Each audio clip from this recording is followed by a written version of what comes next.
سنتور سازی سهل و ممتنع. سنتور سازی سهل و ممتنع. چگونه سنتور را شنیدنی و دیدنی کنیم؟ من داریوش ثقفی هستم. در مورد سنتور گفتگوهای زیادی شده. در این ویدیو 4 نکته را بررسی خواهیم کرد. اول، ساز سنتور. دوم، کوک در سنتور. سوم، مضراب زنی و صدا دهی. چهارم، تحمیل در سنتور.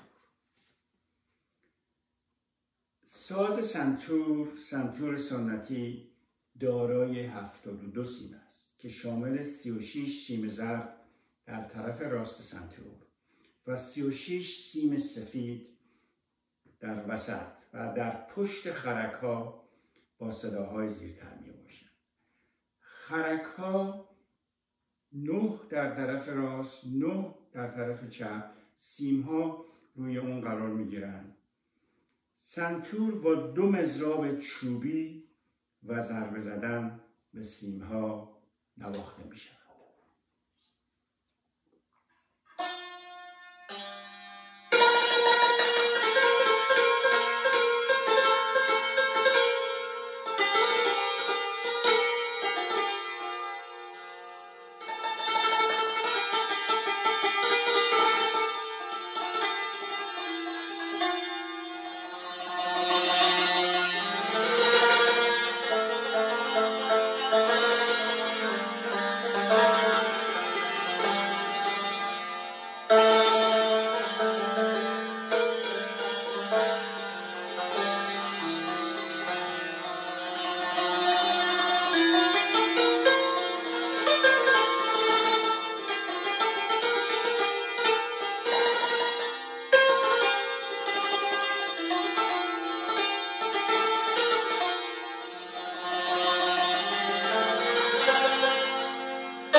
دوم، کوک کردن در سنتور.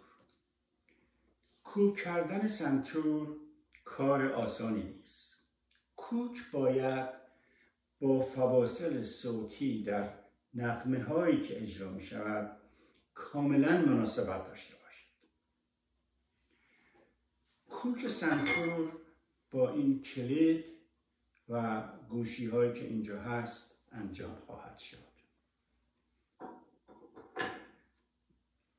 از ابتدای یادگیری در محضر استاد ابوالحسن صبا، استاد همیشه تاکید میکرد که شاگردان سنتورهای خودشون را کوک کنند تا گوشی دقیق داشته باشند.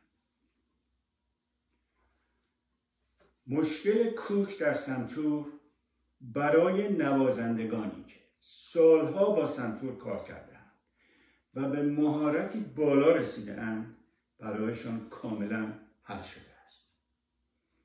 در گفتار 4 در تحمیل در سنتور در مورد کوک کردن گفتگوی بیشتری می شود. سوم، مضراب زنی و صدا دهی در سنتور. با سالها سنتور نوازی و گوش کردن به سازهای اساتید برایم آشکار شده که علاوه بر داشتن سنتوری خوش صدا با ساختمانی بسیار خوب، با کوک دقیق و فواصل مناسب کوک شده، مضراب‌ها نیز باید از چوب‌هایی با نرمی خاص، به عنوان مثال چوب گلابی ساخته شود. ضخامت سر مضراب برای برخورد به سیم‌ها و وزن آنها برای مضراب زنی بسیار اساسی است. وزن مضراب برای اینکه بتونیم روی سیم‌ها با قدرت بیشتری فرود بیایم، سر مضراب طوری باشه که روی سیم‌ها به طور خوبی در نظر گرفته بشه، وزنش هم مناسب باشه که بتونه قدرت بده که بتونیم در سنتور زنی ازش استفاده کنیم. نکات دیگری که در مضراب زنی اساسی است عبارتند از شفافیت و زنگدار بودن صداها، ریزهای مداوم و چپ و راست زدن قوی، حرکت مچها به طور عمودی برای قوی کردن مضراب زنی. حرکت مچها به طور عمودی برای مضراب زنی توأم با حرکات ملایم انگشتان روی سیم‌های سنتور. در تدریس‌های سنتور در سالهای اخیر به شدت تأکید شده که سنتورها با مچها زده شود و این باعث میشه که تقلای شدیدی در شونه و بازوها ایجاد بکنه. حرکت از سیم‌های زرد و سفید پشت خرک‌ها صدایی مناسب با مضراب زنی زخمه‌ای همانند آب چشمه‌ای روان باشد. از حرکات شانه و بازو و چکشی زدن باید خودداری کرد. سنتور نوازی نباید با تقلاهای شدید انجام شود. سنتور زنی و مضراب زنی باید سنتور را نوازش کند. این روش خاص سنتور نوازی من است که بعد از سالهای سال با تجربه و پژوهش‌ها به آن رسیدم.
چهارم، تحمیل در سنتور. تحمیل کردن به سنتور یعنی تغییرات شدید در هوا و شدت نور با گرمی زیاد که ساختمان سنتور و صدادهی و کوک سنتور را برهم می‌ریزد. اجرا در سالن‌های نامناسب، نورهای شدید گرما و سرما و یا در هوای آزاد با رطوبتی زیاد. به علاوه تحمیل کردن موقعی است که از سنتور انتظار اجرایی داشت که از عهده ساز سنتور بر نمی‌آید. از تغییر دادن در آن واحد در کوک سنتور باید جلوگیری کرد. بهتر است که از کارهای گروه‌هایی همانند استادان دهلوی، پرویز مشکاتیان و فرامرز پایور که با آگاهی کامل به این ساز و توانایی اجرایی سنتور را دارند بهره گرفته شود و یا بهره‌گیری از روش ابداعی استاد رضا ورزنده در هم نوازی و گروه نوازی مانند اجراها در ارکستر گلها. استاد با داشتن سنتوری بزرگتر با سیم‌های بیشتر، استفاده از تغییر کوک و جابجا کردن خرک‌ها در حین نوازندگی که این روش ابداعی استاد رضا ورزنده را باید جداگانه بررسی کرد.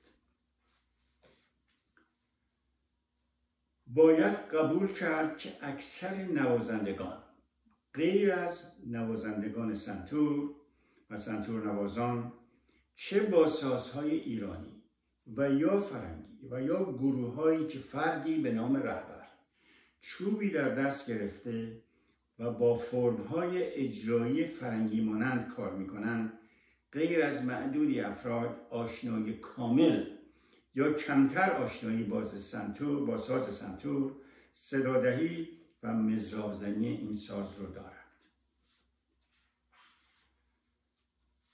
به وجود آوردن حال و حالت، برقراری و ارتباط با شنوندگان برای بیشتر خوش آمدن از اجرای سنتور رو باید از مهمترین نکته‌ها در بالایی رسیدن به این هدف قرار دهیم. صدای واقعی سنتور، این ساز سهل و ممتنع در نوازندگی را به گوش علاقه‌مندان برسانیم.